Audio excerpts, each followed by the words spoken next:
Hello students, welcome to SMS study centre. आज हम पढ़ने वाले हैं जो आपका पार्ट 5 है, मींस आपका जो चैप्टर 5 है। चैप्टर 5 में देखेंगे हम माइक्रोसॉफ्ट विंडोज को। माइक्रोसॉफ्ट विंडोज क्या है, उसके अंदर क्या क्या चीजें आती है। कहने का मतलब है माइक्रोसॉफ्ट विंडोज क्या है, उसकी क्या डेफिनेशन है, उस विंडोज के अंदर कौन कौन से एप्लीकेशन को लिया गया है, उसके अंदर क्या क्या आपको हेल्प दिया गया है, या उस सिस्टम के द्वारा कौन कौन से आपको हेल्प दी गई है, वो सारी चीजें हम आज की क्लास के अंदर डिस्कस करने वाले हैं। तो स्टार्ट करते हैं आज की वीडियो को। और आप हमारे चैनल पर नए हैं तो चैनल को लाइक, शेयर एंड सब्सक्राइब करना ना भूलें। तो स्टार्ट करते हैं। सबसे पहले विंडोज। विंडोज है क्या, किसके द्वारा बनाया गया है, विंडोज के अंदर क्या क्या आपको सुविधाएं मिल रही हैं, वो सारी चीजें हम देखने वाले हैं। आजकल के कंप्यूटर में चाहे लैपटॉप हो या डेस्कटॉप हो, विंडोज ऑपरेटिंग सिस्टम का उपयोग हो रहा है। इनमें Windows XP, Windows 7, Windows 8, Windows 8.1 प्रमुख है। ठीक है ना। अब ये बात की जा रही है कुछ टाइम पहले की कि आपका जब विंडोज माइक्रोसॉफ्ट विंडोज जब नया नया आया था, ठीक है ना, तो आपके पास में केवल विंडोज एक्सपी था, विंडोज 7 था, विंडोज 8 था और विंडोज 8.1 था। ठीक है ना। लेकिन आज के टाइम में आपके पास में विंडोज 10 है और विंडोज 11 भी है। ठीक है ना। मतलब इसका जो नया अपडेटेड वर्जन है विंडोज 10 और विंडोज 11 भी आ चुका है। इन ऑपरेटिंग सिस्टम का निर्माण अमेरिका की कंपनी माइक्रोसॉफ्ट कॉर्पोरेशन द्वारा किया गया है। किसने बनाया है इसको? माइक्रोसॉफ्ट कॉर्पोरेशन ने बनाया है, इसलिए इसको नाम दिया गया है माइक्रोसॉफ्ट विंडोज। ऑपरेटिंग सिस्टम एक सिस्टम सॉफ्टवेयर होता है जो यूजर व कंप्यूटर हार्डवेयर के बीच कार्य करता है तथा यूजर द्वारा दिए गए निर्देशों को समझकर हार्डवेयर उपकरणों का सही संचालन करता है। तो ये है आपके ऑपरेटिंग सिस्टम की डेफिनेशन। क्या कहना चाहती है कि जो ऑपरेटिंग सिस्टम होता है हमारा, वो एक तरह का क्या होता है, एक तरह का सिस्टम सॉफ्टवेयर होता है जो यूजर व कंप्यूटर के हार्डवेयर के बीच में कार्य करता है और यूजर द्वारा दिए गए निर्देशों को समझकर हार्डवेयर उपकरणों का सही संचालन करता है। जैसे कि मैं इस माउस को जो भी आपका विंडोज है उसके ऊपर चला रहा हूँ, ठीक है ना। तो ये जो हार्डवेयर और क्या है, सॉफ्टवेयर के बीच में जो समन्वय है या जो कम्युनिकेशन है, वो किसके द्वारा किया जाता है? वो पूरा का पूरा कार्य विंडोज के द्वारा किया जाता है या ऑपरेटिंग सिस्टम के द्वारा किया जाता है। अब विंडोज के गुणधर्म क्या क्या है, ठीक है ना, प्रॉपर्टीज क्या क्या है उसकी। अब सबसे पहला GUI आधारित। अब ये GUI क्या होता है? देखिए, आपने जब पहले वाले जो कंप्यूटर चलाए होंगे या पहले वाले जो जितने भी ऑपरेटिंग सिस्टम देखे होंगे, वो सारे कैसे थे? वो आपके ग्राफिकल यूजर इंटरफेस नहीं थे। ठीक है ना। मतलब उसके अंदर ग्राफिकल रिप्रेजेंटेशन नहीं था, केवल आप उसके अंदर क्या लिख सकते थे? टेक्स्ट लिख सकते थे। जैसे कि मैं बात करता हूँ किसकी, मैं बात करता हूँ डॉस की, डॉस ऑपरेटिंग सिस्टम की, जो आपका किसके आधारित था? वो था टेक्स्ट आधारित। ठीक है ना। मतलब उसके अंदर आप केवल लिख सकते थे, कोई भी कमांड दे सकते थे, लेकिन आप उसके अंदर कोई भी ग्राफिकल रिप्रेजेंटेशन नहीं देख सकते थे। तो यहाँ बात करते हैं Windows operating system GUI means graphical user interface आधारित होते हैं। इसका मतलब है कि उपयोगकर्ता को कमांड याद करने की आवश्यकता नहीं होती। उसे जो भी कार्य करवाना है तो उस कार्य से संबंधित आइकन पर माउस पॉइंटर ले जाकर क्लिक करना है और इस प्रकार कंप्यूटर पर कार्य करना बहुत आसान हो गया है। ठीक है ना। तो यहाँ पर आपको केवल एक आइकन के ऊपर जाकर क्लिक करना है, कोई कमांड नहीं डालनी है, कोई भी कमांड का यूज नहीं करना है। प्लग एंड प्ले क्या होता है? कंप्यूटर से जुड़ने वाले अधिकांश डिवाइस प्लग एंड प्ले पर आधारित होती है। इसका मतलब है कि डिवाइस को निर्धारित पोर्ट पर जोड़ने से ही वह डिवाइस क्रियाशील हो जाती है। अधिकांश डिवाइस को क्रियाशील करने के लिए आवश्यक device driver program Windows operating system में समाहित होते हैं। ठीक है ना। आपको केवल कुछ नहीं करना है, आपको जो प्लग है या सॉकेट है उसके अंदर उसको प्लग करना है और वहां पर आप उसको प्ले कर सकते हैं, मतलब उसको कार्य में ले सकते हैं। फिर बात करते हैं हार्डवेयर सपोर्ट की। मार्केट में उपलब्ध अधिकांश डिवाइसों जैसे printer, pen drive, scanner, digital कैमरे, कार्ड रीडर इत्यादि को विंडोज ऑपरेटिंग सिस्टम सीधा ही सपोर्ट करते हैं। अलग से कोई ड्राइवर प्रोग्राम डालने की आवश्यकता नहीं होती है। फिर बात करते हैं मल्टीटास्किंग। तो मल्टीटास्किंग करता है, मल्टीटास्किंग का मतलब होता है एक से अधिक कार्य करना। विंडोज ऑपरेटिंग सिस्टम हमें ऐसा वातावरण प्रदान करता है जिससे हम एक साथ एक ही समय में एक या अधिक एप्लीकेशन प्रोग्राम खोलकर उनमें कार्य कर सकते हैं। प्रत्येक प्रोग्राम अलग अलग विंडो में खुलता है। जैसे एक विंडो में MS वर्ड का डॉक्यूमेंट खुला है और दूसरी में MS एक्सेल की फाइल खुली हो, तीसरी विंडो में आपको MP3 म्यूजिक फाइल खुली हो, तो ये आप सारा काम एक साथ कर सकते हैं। मतलब बहुत सारे कार्यों को एक साथ करना मल्टीटास्किंग कहलाता है। ठीक है ना। बहुत सारे टास्क को एक साथ में करना। फिर बात करते हैं यूजर फ्रेंडली है। ठीक है ना। मतलब यूजर जैसा चाहता है वैसा उसके अंदर कार्य कर सकता है। Windows operating system user friendly होते हैं। प्रत्येक आइकन के टाइटल व पिक्चर को समझना व उपयोग में लेना उपयोगकर्ता के लिए बहुत आसान होता है। जैसे फोल्डर्स बनाना, डिलीट करना, रिस्टोर करना, कॉपी और पेस्ट करना बहुत ही आसान है। ठीक है। फिर बात करते हैं माउस की। ठीक ठीक है ना। यहाँ पर माउस इसलिए बताया गया है क्योंकि जो आपका विंडोज के अंदर कार्य है वो मैक्सिमम जो आप कार्य करते हैं वो माउस के द्वारा करते हैं, क्योंकि एक ऐसा है, ये आपका ग्राफिकल यूजर इंटरफेस है, ठीक है। माउस एक इनपुट युक्ति है जो चिन्हित करने की युक्ति मीन्स पॉइंटिंग डिवाइस भी कहा जाता है। चूंकि हम जानते हैं कि माउस का उपयोग ग्राफिकल यूजर इंटरफेस वातावरण में किया जाता है, अर्थात इसे CLI कमांड लाइन इंटरफेस में उपयोग नहीं लाया जाता है, ठीक है ना। तो इसको यहाँ पर कमांड लाइन इंटरफेस के अंदर इसका कोई कार्य नहीं है, केवल आप अपने कीबोर्ड के द्वारा कमांड डाल सकते हैं, लेकिन यहाँ पर ग्राफिकल यूजर इंटरफेस है, इसलिए आपका माउस का जो कार्य है बहुत ही महत्वपूर्ण हो जाता है। फिर मैं यहाँ बात करता हूँ माउस की संरचना की, ठीक है ना। स्ट्रक्चर ऑफ माउस, माउस की संरचना हथेलीनुमा आकार जैसी होती है तथा इसके पृष्ठ भाग पर 2 या 3 बटन होते हैं। दोनों बटनों के बीच स्क्रॉल बटन होता है। माउस के आंतरिक भाग में गोलाकार संरचना अर्थात गेंदनुमा संरचना पाई जाती है, जो कि माउस को किसी भी दिशा में घुमाने हेतु उपयोग में लाई जाती है। माउस के बाईं तरफ के बटन को बायां बटन तथा दाईं तरफ के बटन को दायां बटन के नाम से जाना जाता है। माउस के पिछले हिस्से से एक केबल जुड़ी होती है जिसे CPU में स्थित माउस सीरियल पोर्ट से जोड़ा जाता है, ठीक है ना। तो यहाँ पर आपको माउस की संरचना दिखाई दे रही है, आपने माउस देखा होगा, ठीक है ना। तो यहाँ पर क्या होता है, पूरी इसकी संरचना हथेलीनुमा होती है। यहाँ पर 2 बटन होते हैं, एक होता है राइट क्लिक और एक होता है लेफ्ट क्लिक, ठीक है ना। राइट क्लिक होता है और एक होता है लेफ्ट क्लिक। इन दोनों के मध्य में एक स्क्रॉलर होता है जो आपको स्क्रॉल करने में मदद करता है, ठीक है। फिर यहाँ बात करते हैं माउस का उपयोग क्या है या माउस का उपयोग कैसे करते हैं। माउस को उपयोग में लाने के लिए इसे समतल सतह पर माउस पैड पर रखा जाता है। इसके पश्चात इसे अपनी आवश्यकता के अनुसार किसी भी दिशा में घुमाया जा सकता है। इसे घुमाने के उपरांत इसमें स्थित गेंद संबंधित दिशा में घूमती है और इसकी स्थिति को कंप्यूटर की स्क्रीन पर तीरनुमा संरचना द्वारा दर्शाया जाता है, ठीक है ना। जो आपको ये दिखाई दे रहा है वो भी आपका क्या है, माउस का पॉइंटर है।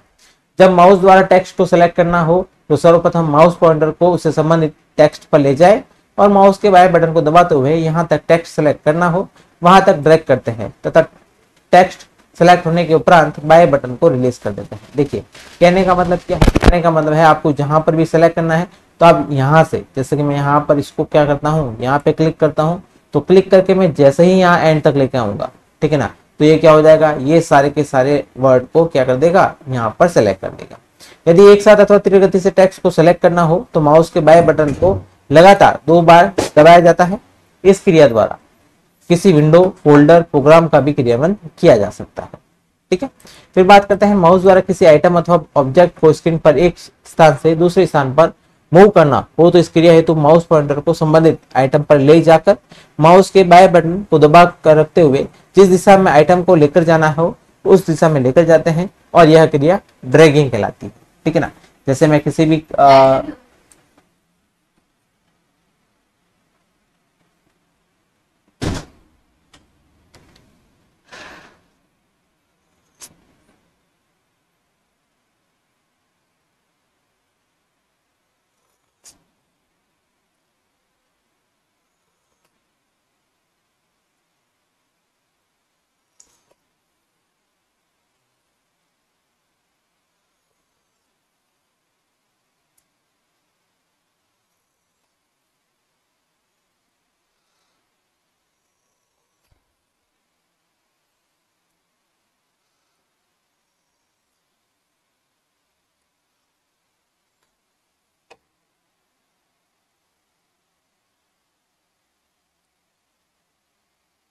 अब यहाँ देखिए माउस को क्या करना है, माउस अगर किसी भी ऑब्जेक्ट को, जैसे यहाँ पर एक ऑब्जेक्ट है, इसको अगर पकड़ के मीन्स आपका जो लेफ्ट वाला क्लिक है, ठीक है, लेफ्ट क्लिक को पकड़ के इसको यहां से लेकर यहां पर लेके आता है तो ये जो आपका ऑब्जेक्ट है यहां पर आ जाता है, ठीक है। और ये जो लाने की प्रक्रिया है वो क्या कहलाती है, ड्रैगिंग कहलाती है, ठीक है। अब बात करते हैं शॉर्टकट बनाने की। शॉर्टकट कैसे बनता है, शॉर्टकट एक क्रिया है जिसके द्वारा हमें किसी भी प्रोग्राम को आसानी से तथा फ्रीक्वेंटली उपयोग में ला सकते हैं। शॉर्टकट के द्वारा हम किसी object, document, folder, disk drive, printers, modems, faxes इत्यादि को उपयोग में ला सकते हैं। शॉर्टकट बनाने के लिए निम्न क्रियाविधि उपयोग में लाते हैं। देखिए यहाँ पर आपको पूरी की पूरी प्रक्रिया बता रखी है कि आप यहाँ पर शॉर्टकट कैसे बना सकते हैं, ठीक है। यहाँ पर एक छोटा सा डायग्राम भी बता रखा है, लेकिन आपको यहाँ पर डायग्राम इजीली दिख रहा होगा। थोड़ा सा आपको यहाँ पर जो सही है वो सही, इसका जो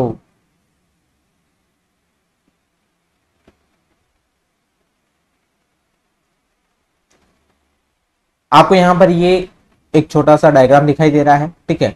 अब यहाँ पर लिखा है कि आपको क्या करना है, सबसे पहले आपको जो दाया बटन है वो क्लिक करना है। जैसे आप यहाँ पर दाया बटन दबाते हैं तो जैसे ही दाया बटन दबाएंगे तो एक क्या होगा, एक मेन्यू स्क्रीन ओपन हो जाएगी। जैसे कि यहाँ पर एक मेन्यू स्क्रीन ओपन हो रखी है, इसे शॉर्टकट मेन्यू कहा जाता है। इस मेन्यू में एक विकल्प क्रिएट शॉर्टकट पाया जाता है, जिस पर क्लिक करने पर संबंधित ऑब्जेक्ट का एक शॉर्टकट बन जाता है, ठीक है।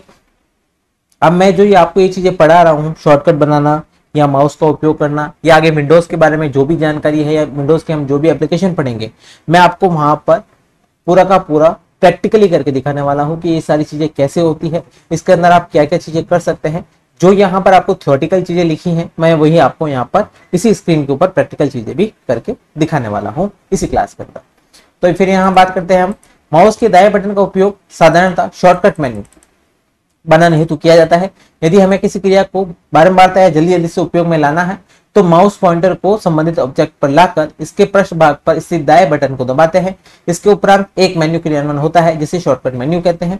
यदि हमें किसी डॉक्यूमेंट में स्पेलिंग ठीक करने के लिए तुरंत उसे स्पेलिंग के विकल्प या संबंधित सही स्पेलिंग चाहिए तो हमें उस सब पर माउस पॉइंटर को लाकर इसके दाएं बटन को दबाते हैं तो हमें स्पेलिंग से संबंधित ऑप्शन प्राप्त होते हैं तथा हम अपनी आवश्यकता अनुसार इसको विकल्प को चुन सकते हैं, ठीक है। तो यहाँ पर देखिए कि यहाँ बता रखा है कि आप किसी भी विंडोज के अंदर शॉर्टकट कैसे बना सकते हैं।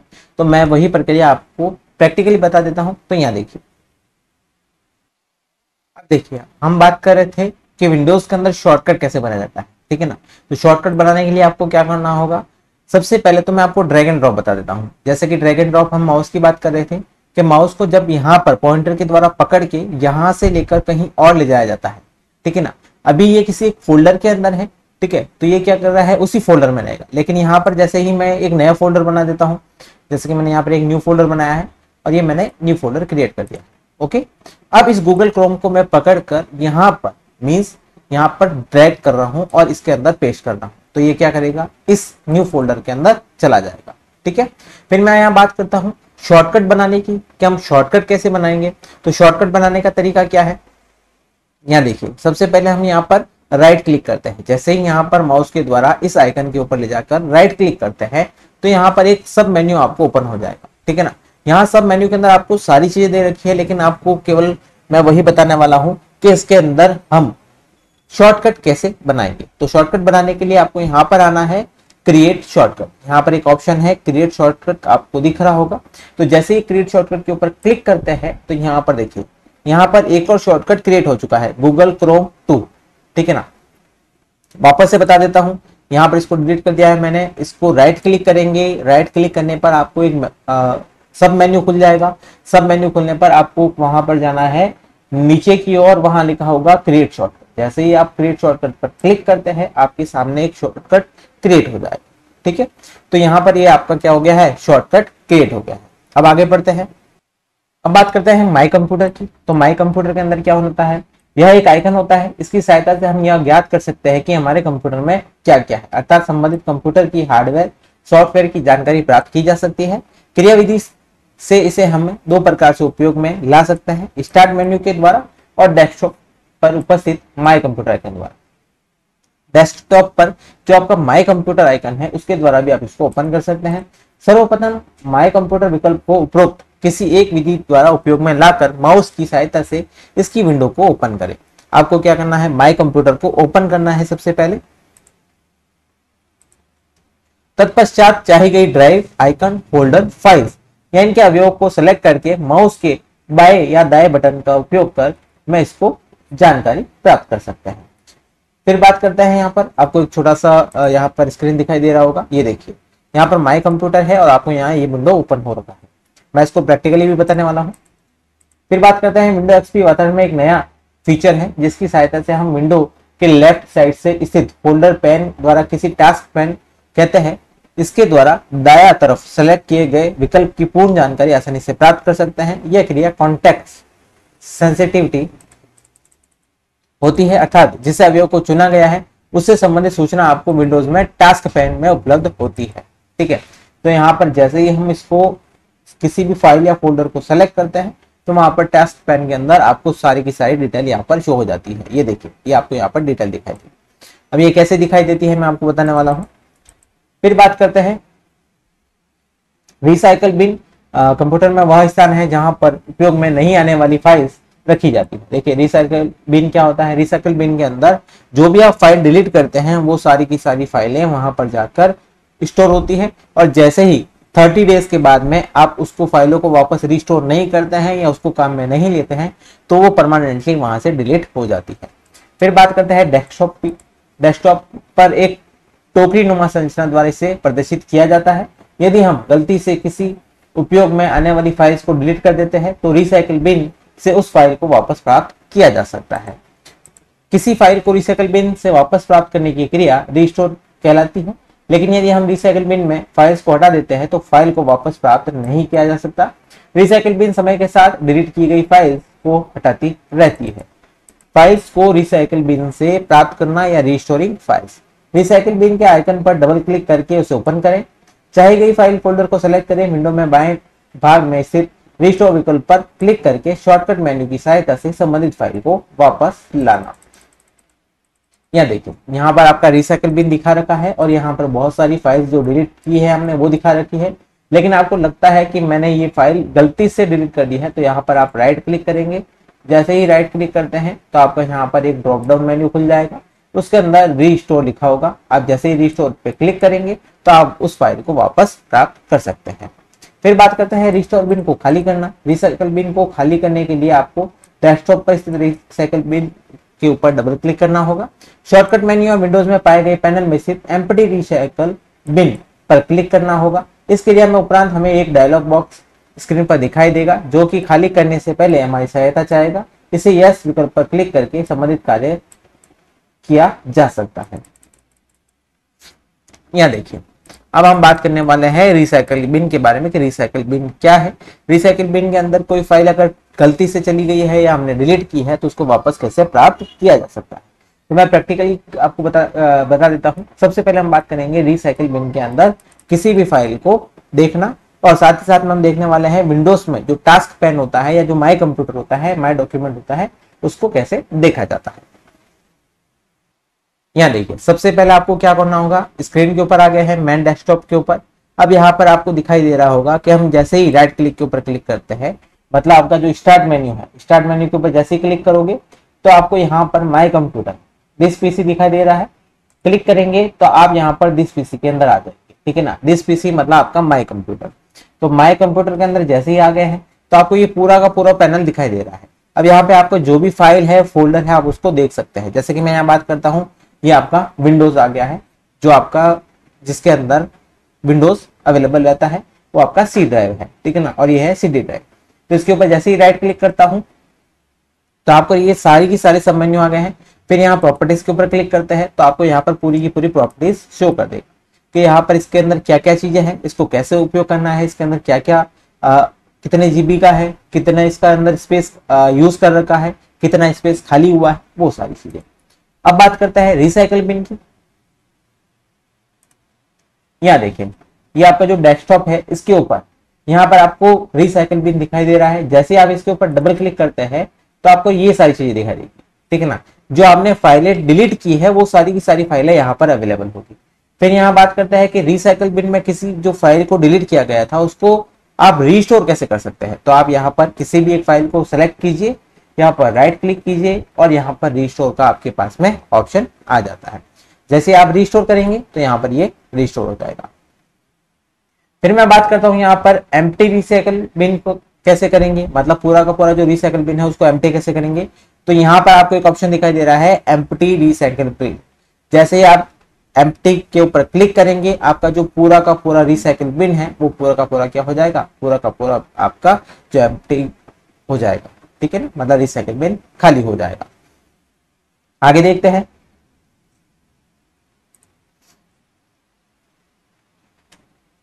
तो ये था हमारा रिसाइकल बिन। रिसाइकल बिन के अंदर क्या क्या चीजें होती हैं।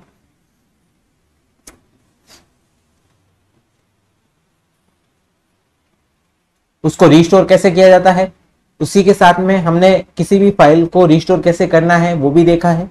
और एम्प्टी कैसे करना है वो भी हमने देखा है। अब बात करते हैं आगे, हम देखते हैं कि इसके अंदर और क्या क्या चीजें हैं। तो यार सबसे पहले आने वाला है टास्क बार। टास्क बार क्या होता है? यह बार अर्थात लाइन जो कि स्क्रीन के निचले भाग पर पाई जाती है, इस बार में ही स्टार्ट बटन पाया जाता है। टास्क बार की सहायता से हमें तत्काल उपयोग में लाने वाले प्रोग्राम के बारे में जानकारी प्राप्त कर सकते हैं, अर्थात इसके द्वारा कंप्यूटर पर होने वाले कार्य जो कि अभी उपयोग में लाए जा रहे हैं, इनके आइकन नाम इस बार में उपलब्ध होते हैं। टास्क बार में एक से अधिक प्रोग्राम उपलब्ध होना विंडोज का मल्टीटास्किंग गुण कहलाता है। देखिए, जब भी आप कंप्यूटर को चालू करते हैं तो यहाँ सबसे नीचे की तरफ, यहाँ जहां मैं लाइन बना रहा हूँ, यहाँ नीचे की तरफ क्या होता है, ये जो आपका नीचे की तरफ जो पैनल होता है वही आपका क्या कहलाता है, वही आपका टास्क बार कहलाता है। इसी टास्क बार के अंदर आपने देखा होगा यहाँ पर एक विंडो का बटन होता है। जैसे विंडो बटन पर क्लिक करते हैं तो आपका सब मेन्यू खुल जाता है। साथ ही साथ में आपने जो ओपन कर रखा है, मतलब जितने भी आपने मेन्यूज ओपन कर रखे हैं उसके सारे के सारे बटन यहाँ पर होते हैं, ठीक है ना। मैं इसको थोड़ा ऊपर बना देता हूँ। ये आपका टास्क बार इस टाइप से होता है, ठीक है, सबसे नीचे वाली स्क्रीन के अंदर होता है, और जो भी ऑप्शन होते हैं, जो भी आपने ओपन कर रखा होता है वो आपको यहाँ पर शो होते हैं, ठीक है ना। जैसे आपने यहाँ पर कोई गूगल क्रोम ओपन कर रखा है तो गूगल क्रोम का ऑप्शन होगा, आपने कोई फाइल फोल्डर खोल रखा है तो फाइल फोल्डर का ऑप्शन होगा, कोई फाइल या पीडीएफ खोल रखी है तो उसका ऑप्शन होगा, ठीक है ना। तो आप देख सकते हैं कि यहाँ पर कौन कौन से जो प्रोग्राम है रन करना है। ये डिलीट कर देता हूं मैं, ठीक है। तो ये आपको समझ में आ गया होगा टास्क बार आपका कहां पर अवेलेबल होता है। फिर बात करते हैं स्टार्ट मेन्यू की और मेन्यू सिलेक्शन की, ठीक है ना। ये भी आपको मैंने बताया है कि स्टार्ट मेन्यू कहां पर होता है, उसके अंदर मेन्यू सिलेक्शन क्या है। तो स्टार्ट बटन क्या है? इसकी सहायता से कंप्यूटर में स्थित प्रोग्रामों को चालू किया जाता है। यह बटन टास्क बार पर पाया जाता है। इसके ऊपर क्लिक करने पर एक मेन्यू क्रियान्वित होता है जिसे स्टार्ट मेन्यू कहा जाता है। इसमें प्रोग्राम्स के नामों के विकल्प तथा इनके उप विकल्प उपलब्ध होते हैं, जिन पर क्लिक करने पर संबंधित प्रोग्राम स्टार्ट हो जाता है। इसमें कुछ अन्य विकल्प भी पाए जाते हैं, जैसे कि फाइंड करना और शट डाउन करना इत्यादि इसमें आप उपयोग में ला सकते हैं। देखिए, आपको ये फोटो दिखाई दे रही होगी, इस फोटो के अंदर, ठीक है ना, इस इमेज के अंदर ये जैसे ही आपका स्टार्ट बटन आप क्लिक करते हैं तो आपको ये पूरा का पूरा ऑप्शन ओपन हो जाते हैं, मतलब ये मेन्यू आपका खुल जाता है। अब इस मेन्यू के अंदर जैसे ही आप किसी माय डॉक्यूमेंट या किसी के ऊपर भी क्लिक करते हैं तो वहां पर आपका एक पूरा का पूरा अलग से विंडो ओपन हो जाएगा। जो विंडो ओपन होगा वो आपका माय डॉक्यूमेंट का होगा, उसके अंदर जो भी आपकी फाइल्स है, फोल्डर्स है, वो वहां पर आपको दिखाई देगी। अब यहाँ बात करते हैं विंडोज एक्सपी वातावरण में उपरोक्त कार्य के साथ साथ कंट्रोल पैनल को कस्टमाइज करना, सहायता प्राप्त करना, इंटरनेट से संबंधित विकल्प को उपयोग में लाना भी होता है। अनुपूरक या क्रियान्वयन, रनिंग एन एप्लीकेशन, आप किसी एप्लीकेशन को कैसे रन कर सकते हैं या कैसे उपयोग में ला सकते हैं। स्टार्ट मेन्यू पर क्लिक करने के उपरांत चाहे गए प्रोग्राम के विकल्प पर क्लिक करने पर संबंधित प्रोग्राम स्टार्ट या शुरू हो जाता है। क्रियाविधि क्या है इसकी, ठीक है ना, या इसको कैसे स्टार्ट करते हैं। सबसे पहले आपको स्टार्ट बटन पर क्लिक करना है, स्टार्ट मेन्यू में प्रोग्राम विकल्प पर क्लिक करना है, प्रोग्राम लिस्ट में से उपयोग आने वाले प्रोग्राम पर क्लिक करके संबंधित प्रोग्राम को चालू करना है, ठीक है ना। ये आपकी एक नॉर्मल सी प्रक्रिया है। आपने अगर कंप्यूटर को चालू किया है या कंप्यूटर को उपयोग में लिया है तो आप इसको अच्छी से भली बातें जान सकते हैं। अगर इसमें भी आपको कोई तकलीफ आती है या कोई भी प्रॉब्लम होती है तो आप कमेंट बॉक्स में कमेंट कर सकते हैं। फिर बात करते हैं सिस्टम की डेट और आपका टाइम। सिस्टम की डेट और टाइम कैसे चेंज कर सकते हैं। यदि हमें सिस्टम की डेट अथवा कंप्यूटर का समय दिनांक बदलना हो तो टास्क बार पर स्थित विकल्प डेट एंड टाइम प्रॉपर पर डबल क्लिक करने पर संबंधित डायलॉग बॉक्स क्रियान्वित होगा। इसमें दिनांक व समय नाम के विकल्प द्वारा समय तथा दिनांक विकल्प द्वारा महीना, वर्ष, दिन बदला जा सकता है। ये कैसे ओपन करना है बता देता हूं। यह देखिए, यहां पर सबसे एंड के अंदर आपको दिखाई दे रहा होगा। जैसे ही मैं यहाँ पे डबल क्लिक करता हूँ, ठीक है ना, सबसे नीचे टास्क बार के अंदर डेट दिखा रही होगी तो आपको ये वाला पूरा ओपन हो जाएगा, जिसके अंदर आप डेट एंड टाइम चेंज कर सकते हैं या देख सकते हैं। आपको चेंज करना है तो आप इसको यहां पर चेंज भी कर सकते हैं।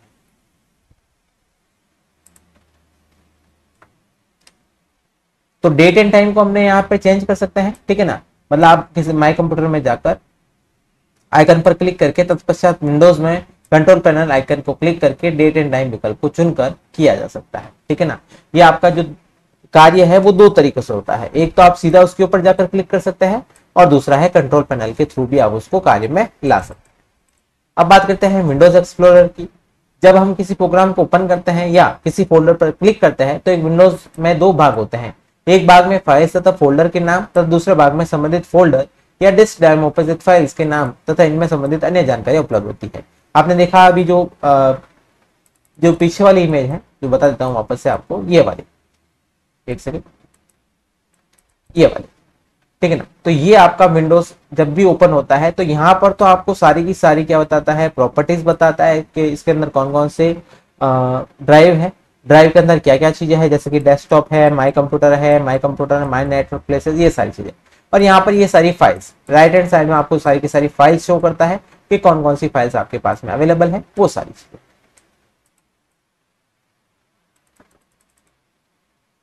तो ये आपका विंडोज एक्सप्लोरर होता है। किसी विंडोज में उपस्थित अवयवों की पूर्ण जानकारी विंडोज एक्सप्लोरर द्वारा प्राप्त की जा सकती है। विंडोज एक्सप्लोरर का कार्य हम स्टार्ट मेन्यू द्वारा भी कर सकते हैं। फिर बात करते हैं फोल्डर तथा फाइल को देखना, व्यू फाइल्स एंड फोल्डर्स। किसी भी फाइल फोल्डर डायरेक्टरी के अवयव देखने के लिए निम्न पद उपयोग में लाया जाएगा, ठीक है ना। क्या क्या कर सकते हैं, सबसे पहले स्टार्ट बटन पर क्लिक करें, माउस पॉइंटर को प्रोग्राम ऑल प्रोग्राम विकल्प पर ले जाएं, इसके उप मेन्यू एसेसरीज पर लाकर इसमें उपस्थित विकल्प विंडोज एक्सप्लोरर पर क्लिक करें, या माई कंप्यूटर आइकन पर क्लिक करके शॉर्टकट मेन्यू में उपस्थित विकल्प एक्सप्लोरर को ओपन करें। थर्ड है आपका स्टार्ट बटन पर माउस का दायां बटन दबाकर शॉर्टकट मेन्यू में एक्सप्लोरर विकल्प को चुनें, या चौथा ऑप्शन किसी भी फोल्डर में आइकन को सेलेक्ट करके इसके फाइल मेन्यू में उपस्थित एक्सप्लोरर को विकल्प को चुनें, ठीक है ना। तो यहाँ पर जैसे ही ओपन करते हैं, ओपन के बाद में आपका दूसरा ऑप्शन होता है एक्सप्लोर। जैसे एक्सप्लोर करेंगे तो आपके सामने वो फाइल एंड फोल्डर ओपन हो जाएगा। फाइल और फोल्डर का निर्माण करना, क्रिएटिंग फाइल एंड फोल्डर, ये आपके लिए थोड़ा सरल रहेगा, ठीक है ना। मैं बता देता हूँ, जिन बच्चों ने अभी तक कंप्यूटर का इस्तेमाल नहीं किया है या कंप्यूटर के बारे में जानकारी उनको थोड़ी कम है, या जिन्होंने अभी पढ़ना स्टार्ट किया है, उन बच्चों के लिए चीजें नई हैं। बाकी जिन बच्चों ने इसके बारे में काम कर चुके हैं, कंप्यूटर के ऊपर वर्क कर चुके हैं, या अभी तक कंप्यूटर चला चुके हैं, ठीक है ना, तो उन बच्चों के लिए ये चीजें सारी आसान होने वाली है। फाइल और फोल्डर का निर्माण करना, आप किसी भी फाइल फोल्डर का निर्माण कर सकते हैं।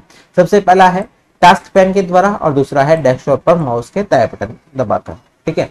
पहला देखते हैं, सबसे पहले क्रियाविधि क्या होगी इसकी, किसी फोल्डर को खोलना तथा विंडोज के खाली स्थान पर माउस के दाएं बटन को क्लिक करना। शॉर्टकट मेन्यू में उपस्थित विकल्प न्यू फोल्डर पर क्लिक करके नया फोल्डर बनाया जा सकता है। इसके पश्चात बने हुए नए फाइल फोल्डर का नाम टाइप कर सकते हैं और एंटर कुंजी दबाते हैं। विंडोज को खोलना और बंद करना, opening and closing of a window. Windows को कैसे ओपन और बंद किया जाता है। किसी विंडो को खोलने के बहुत से तरीके हैं, उससे संबंधित अलग अलग प्रकार के विकल्प, जैसे कि विंडो को निम्न पदों द्वारा खोला जा सकता है। माउस पॉइंट को संबंधित फाइल या फोल्डर पर लाकर माउस का दायां बटन दबाएं। इसके बाद एक शॉर्टकट मेन्यू स्क्रीन पर उपलब्ध होगा, उस मेन्यू में से ओपन विकल्प को चुनकर माउस का बायां बटन दबाएं और विंडोज या फाइल फोल्डर खुल जाए। जैसे ही आप यहाँ पर किसी भी आइकन के ऊपर राइट क्लिक करते हैं, आपके सामने ये मेन्यू ओपन हो जाएगा। इस मेन्यू के अंदर आपको सबसे पहले ओपन का ऊपर क्लिक करना है। जैसे ही ओपन के ऊपर क्लिक करते हैं तो आपकी जो फाइल या फोल्डर है वो ओपन हो जाएगी। फिर किसी फाइल फोल्डर प्रोग्राम वाले आइकन पर सिर्फ माउस द्वारा दायां बटन दबाएं, तत्पश्चात संबंधित विंडोज खुल जाएगी, ठीक है ना। मतलब राइट क्लिक दबाने पर आपको वो ओपन हो जाएगा। किसी विंडो को मिनिमाइज करना, रिस्टोर करना, वो मैक्सिमाइज करना, ठीक है ना। किसी विंडो को हम अपनी आवश्यकता के अनुरूप भी मिनिमाइज, रिस्टोर तथा मैक्सिमाइज कर सकते हैं। मिनिमाइज क्या होता है, देखिए मिनिमाइज का मतलब होता है कि हम किसी भी विंडोज को क्या करना चाहते हैं, आपका नीचे लाना चाहते हैं। मतलब आपका ये जो विंडो ओपन हो रखा है इसको बंद करना चाहते हैं, ठीक है ना। बंद मतलब ये कार्य में तो रहेगा, मतलब कार्यरत तो रहेगा, लेकिन अभी स्क्रीन के ऊपर दिखाई नहीं देगा, तो उसे कहा जाता है मिनिमाइज। इसके अंदर आपके पास में एक माइनस का ऑप्शन होता है, ठीक है ना। यहाँ पर राइट साइड के अंदर टॉप के अंदर, राइट साइड के अंदर टॉप राइट के अंदर यहाँ पर सबसे पहला ऑप्शन होता है मिनिमाइज का, ठीक है। ये जो माइनस का चिन्ह होता है वही मिनिमाइज होता है। जैसे ही आप इसको क्लिक करते हैं तो आपका यहाँ विंडोज यहाँ आइकन के रूप में आ जाता है। रिस्टोर करना, मिनिमाइज विंडो को अपनी सामान्य स्थिति में लाने के लिए टाइटल बार पर ऊपर की तरफ 3 बटनों में से एक बीच का बटन दबाने पर टास्क बार पर दिखाई देने वाली फाइल और फोल्डर या प्रोग्राम नाम वाले विकल्प पर माउस द्वारा क्लिक करने पर विंडो अपनी सामान्य स्थिति में आ जाएगा। यहाँ पर एक और ऑप्शन होता है रिस्टोर करना, ठीक है ना। अगर आपका किसी हाफ साइज में ओपन हो रखा है, ठीक है ना, तो आप उसको वापस से जो उसकी एक्चुअल साइज है उसके अंदर ओपन कर सकते हैं, वो होता है आपका रिस्टोर करना। या फिर आपका मिनिमाइज कर रखा है तो यहाँ पर टास्क बार के अंदर जो आपने यहाँ पर फोल्डर क्रिएट हुआ था, ठीक है ना, उसके ऊपर जैसे ही क्लिक करते हैं तो आपका वापस रिस्टोर हो जाएगा। ठीक है, ये वापस से मैं इसको एक बार डिलीट कर देता हूँ। फिर बात करते हैं मैक्सिमाइज की। ठीक है ना, मैक्सिमाइज करना मतलब उसको बड़ा करना। यदि कोई विंडो मिनिमाइज या रिस्टोर की हुई है तो उसे डेस्कटॉप पर संपूर्ण रूप से उपलब्ध कराने के लिए विंडो की टाइटल बार पर माउस को मैक्सिमाइज बटन को माउस द्वारा क्लिक करने पर, रिस्टोर बटन पर क्लिक करने पर विंडो संपूर्ण डेस्कटॉप पर उपलब्ध हो जाएगी। ठीक है ना, यहाँ देखिए इस फोटो के अंदर आपको दिखाई दे रहा होगा कि आप जैसे ही मिनिमाइज और मैक्सिमाइज कर सकते हैं, और यहाँ पर एक क्लोज का बटन भी है। जैसे ही आप क्लोज का बटन करते हैं या उसके ऊपर क्लिक करते हैं तो आपका वो जो भी विंडो है वो क्या हो जाएगा, क्लोज हो जाएगा। अब बात करते हैं विंडोज के कौन कौन से घटक होते हैं। ठीक है ना, घटक की बात करते हैं तो यहाँ सबसे पहले कंपोनेंट कौन कौन से हैं। डेस्कटॉप होता है, फ्रेम होती है, टाइटल बार होता है, मेन्यू बार होता है, टास्क बार होता है, स्क्रॉल बार होता है। ठीक है, तो सबसे पहले देखने वाले हैं डेस्कटॉप के बारे में कि डेस्कटॉप क्या है, उसके अंदर क्या क्या चीजें होती है और वो सारी चीजें। कंप्यूटर को स्टार्ट करने के पश्चात मॉनिटर पर उपलब्ध टास्क बार तथा कुछ आइकन दिखाई देते हैं। ऐसी स्क्रीन को डेस्कटॉप कहलाती है। ये पूरा का पूरा जो आपको दिखाई दे रहा है वो क्या है, एक तरह का डेस्कटॉप है। अर्थात जिस प्रकार आपकी टेबल पर विभिन्न प्रकार के सामान रखे हुए रहते हैं तथा उन्हें आप अपनी इच्छा अनुसार उपयोग में लाते रहते हैं, ठीक उसी प्रकार मॉनिटर पर आपकी अगले प्रोग्रामों की आइकन्स उपलब्ध होते हैं जिसे डेस्कटॉप कहा जाता है। ठीक है ना, जो पूरा का पूरा विंडो आपके सामने ओपन होता है वही आपका डेस्कटॉप कहलाता है। ठीक है ना, ये जो आपको विंडो दिखाई दे रहा है वो क्या है, वो आपका डेस्कटॉप है। ठीक है, यदि आपके कंप्यूटर को आपने विंडोज अपग्रेड नहीं कर रखा है तो केवल रिसाइकिल बिन के अलावा कोई भी आइकन दिखाई नहीं देता है। नतीजन अन्य कंप्यूटर की तरह साफ स्क्रीन नजर आएगी। आइकन पर डबल क्लिक करने पर उससे संबंधित फाइल या डॉक्यूमेंट खुल जाता है। मतलब ये आपको पूरा का पूरा बता रखा है कि डेस्कटॉप के ऊपर क्या क्या चीजें होती है और डेस्कटॉप दिखाई कैसे देता है। ठीक है, फिर बात करते हैं मेन्यू बार की कि मेन्यू बार क्या होता है। मेन्यू बार आपको क्या करता है, लगभग प्रत्येक विंडोज में टॉप के पास मेन्यू बार होता है जिस पर कि विंडोज से संबंधित सभी विकल्प दर्शाए गए होते हैं। मेन्यू के विकल्प पर क्लिक करने पर उस विकल्प में दिए गए अन्य विकल्प भी प्रकट हो जाते हैं। उदाहरण के तौर पर आप माई कंप्यूटर विंडो से व्यू मेन्यू देख सकते हैं। आगे की और इंगित चिन्ह पर यह दर्शाता है कि इसके और भी विकल्प उपलब्ध है। आप माउस को थोड़ा घुमाकर उन्हें देख सकते हैं। सही का निशान यह दर्शाता है कि आपका यह विकल्प इस वक्त कार्य कर रहा है। ठीक है, तो ये आपका मेन्यू बार होता है। अंडरवर्थ यह दर्शाता है कि इस विकल्प को चुना गया है तो आगे की ओर भी सहायक विंडोज प्रदर्शित होगी। बुलेट इस बात को प्रदर्शित करता है कि यदि इस विकल्प को चुना जाए तो केवल समूह में से केवल एक ही विकल्प कार्यशील रहेगा। दूसरे विकल्प को चुनते रहने से पहले वाला स्वतः ही बंद हो जाएगा तथा दूसरा क्रियाशील होगा।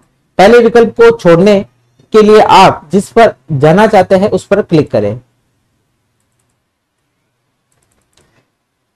उसे क्रियाशील करने के लिए पुनः क्लिक करें। यदि कोई विकल्प खराब है तो उस वक्त यह सही तरीके से कार्य नहीं करेगा। उस विकल्प अपनाने के लिए उनकी शॉर्टकट कीज होती हैं, आप उन पर माउस द्वारा क्लिक करके भी जा सकते हैं।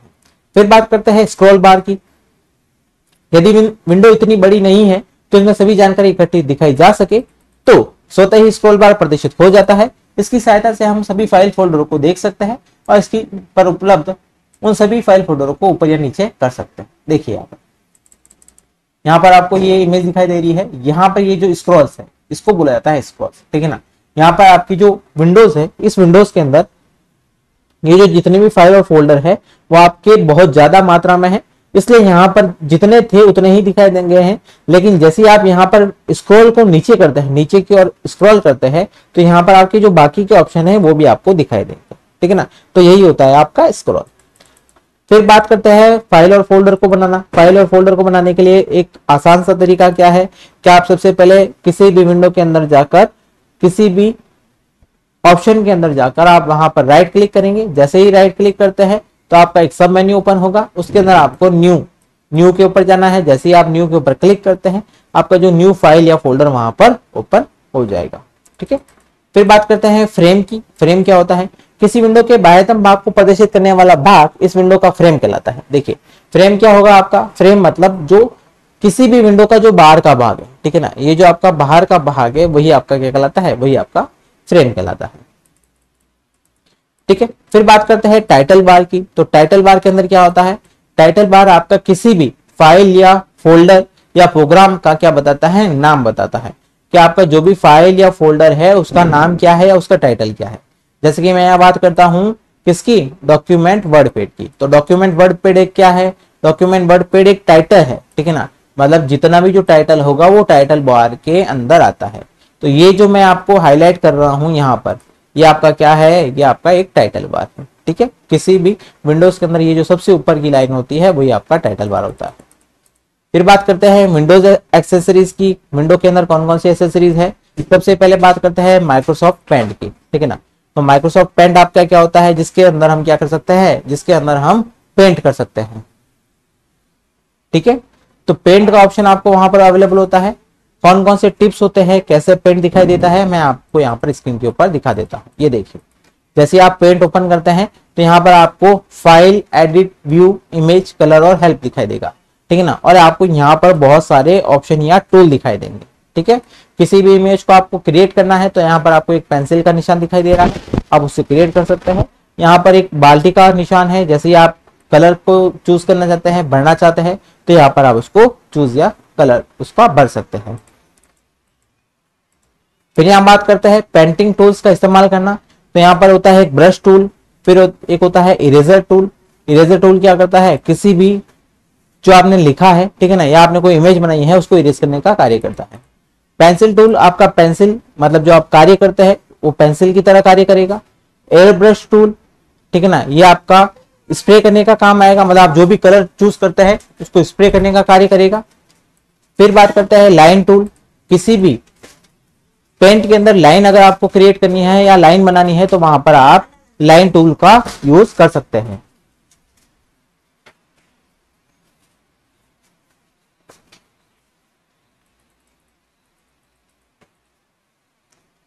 कर्व टूल, ठीक है ना, आपको वहां पर किसी भी जगह पे कर्व बनाना है या कर्व आपको लाइन बनानी है तो वहां पर आप कर्व टूल का यूज कर सकते हैं। बॉक्स टूल, आप वहां पर बॉक्स क्रिएट कर सकते हैं, ठीक है ना। कौन से बॉक्स हो सकते हैं, केवल बॉर्डर वाला, भरा हुआ बॉर्डर वाला, बिना बॉर्डर वाला बॉक्स, ठीक है ना। तो ये सारे बॉक्स आप वहां पर बना सकते हैं। द राउंडेड बॉक्स टूल, यहाँ पर राउंडेड बॉक्स टूल भी अवेलेबल है आपके पास में। द टेक्स्ट टूल, आप वहां उसके अंदर कुछ लिख भी सकते हैं, टेक्स्ट भी लिख सकते हैं, ठीक है ना, बहुत सारी चीजें। फिर बात करते हैं क्लिपबोर्ड की।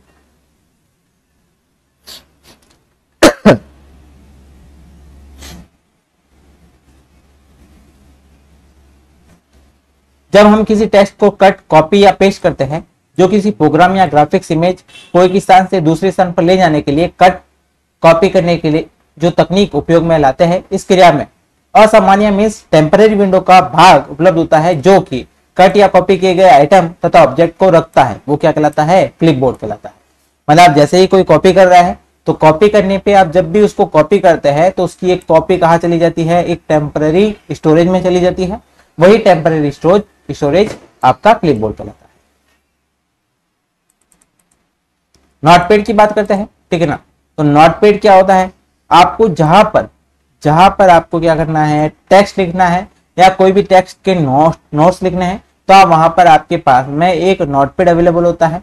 नोटपैड को स्टार्ट करना, ठीक है ना, यहाँ पर नोटपैड को स्टार्ट करना बता रखा है कि आप उसको कैसे स्टार्ट कर सकते हैं।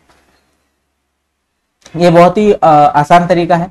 मैं आपको वहां पर नोटपैड ओपन करके बताऊंगा नोटपैड ओपन कैसे होता है, उसके अंदर कार्य कैसे किया जाता है, ठीक है। फिर यहाँ पर बात करते हैं कि नोटपैड के अंदर क्या क्या चीजें होती है। या देखिए, ये आपका एक नोटपैड का पेज है जिसके अंदर फाइल होती है, एडिट होता है, ठीक है ना, फॉर्मेट होता है, व्यू होता है और हेल्प होती है, ठीक है। ये आपको पूरा एक व्हाइट पेपर खाली दिखाई देता है। आप इसके अंदर कोई भी टेक्स्ट लिख सकते हैं, ठीक है ना, कोई भी आप उसके अंदर टेक्स्ट को ऐड कर सकते हैं या कोई भी नोट्स को यहाँ पर ऐड कर सकते हैं। वर्डपैड की बात करते हैं तो वर्डपैड भी आपका नोटपैड की तरह ही क्या करता है, टेक्स्ट लिखने के लिए काम में आता है। एक ऐसा सॉफ्टवेयर है जिसका मूलभूत कार्य डॉक्यूमेंट फाइल बनाने के लिए किया जाता है। इसमें वे सभी सुविधाएं उपलब्ध होती है जो कि किसी डॉक्यूमेंट फाइल बनाने के लिए आवश्यक होती है। फिर यहाँ पर वर्डपैड को स्टार्ट करना बता रखा है कि वर्डपैड को स्टार्ट कैसे किया जाता है। तो ये आपका एक वर्डपैड का पेज है जहां पर आपको फाइल, एडिट, व्यू, ठीक है ना, इंसर्ट, फॉर्मेट और हेल्प, ये सारे ऑप्शन आपको अवेलेबल होते हैं। आप जैसे इसके अंदर कोई भी कार्य करते हैं तो आप वहां पर भी ये सारे ऑप्शंस को कार्य में ला सकते हैं। तो ये था हमारी तरफ से कि इसके अंदर नोटपैड क्या होता है, वर्डपैड क्या होता है, उसको कैसे कार्य में लाया जाता है। फिर बात करते हैं कैलकुलेटर की। तो अगर आपको कोई भी गणना करनी है कंप्यूटर के अंदर तो वहां पर एक ऑप्शन आपके पास में अवेलेबल होता है जो होता है कैलकुलेटर का, ठीक है ना। आप कोई भी गणना कर सकते हैं, उसके अंदर आप जैसे कि मैं बात करता हूं यहाँ पर डेसिमल गणना है, मीन्स आप कोई भी साइंस कैलकुलेशन है वो भी कर सकते हैं, नॉर्मल कैलकुलेशन है वो भी यहाँ पर कर सकते हैं, ठीक है ना। आपके पास में ये सारे के सारे ऑप्शंस अवेलेबल रहते हैं, ठीक है। अब बात करते हैं शटडाउन मेन्यू की, ठीक है ना। शटडाउन मेन्यू क्या कार्य करता है? शटडाउन मेन्यू आपका किसी भी कंप्यूटर को शटडाउन करने के लिए कार्य में लिया जाता है। इसके अंदर क्या क्या ऑप्शन होते हैं? इसके अंदर आपका एक होता है रीस्टार्ट, ठीक है ना, दूसरा होता है शटडाउन और तीसरा होता है आपका जो स्लीप मोड होता है, वो आपका इस शटडाउन मेन्यू के अंदर ऑप्शन दिखाई देता है। ये आपको कहां दिखाई देगा? यहाँ आपको लेफ्ट ऑफ द बॉटम दिखाई देगा, यहाँ पर जो स्टार्ट मेन्यू है इसी के अंदर आपको वहां पर शटडाउन का ऑप्शन दिखाई देता है। तो ये थी हमारी आज की क्लास जिसके अंदर हमने देखा है कि वर्डपैड क्या होता है या विंडोज क्या है, विंडोज के अंदर कौन कौन से एसेसरीज है, ठीक है, और विंडोज को कैसे कार्य में लिया जाता है, किसी फाइल फोल्डर को कैसे क्रिएट किया जाता है, विंडोज की एसेसरीज क्या क्या है, उसको कैसे कार्य में लाते हैं, कैसे ओपन करते हैं, वो सारी चीजें। और मैंने यहाँ पर प्रैक्टिकली भी आपको बताया है कि इसके अंदर कौन कौन सी चीजें हैं और उसको कैसे ओपन करना है और आप प्रैक्टिकली उसको कैसे ओपन कर सकते हैं। ऐसे ही वीडियो पाने के लिए हमारे चैनल को लाइक, शेयर एंड सब्सक्राइब करना ना भूलें। Thank you so much.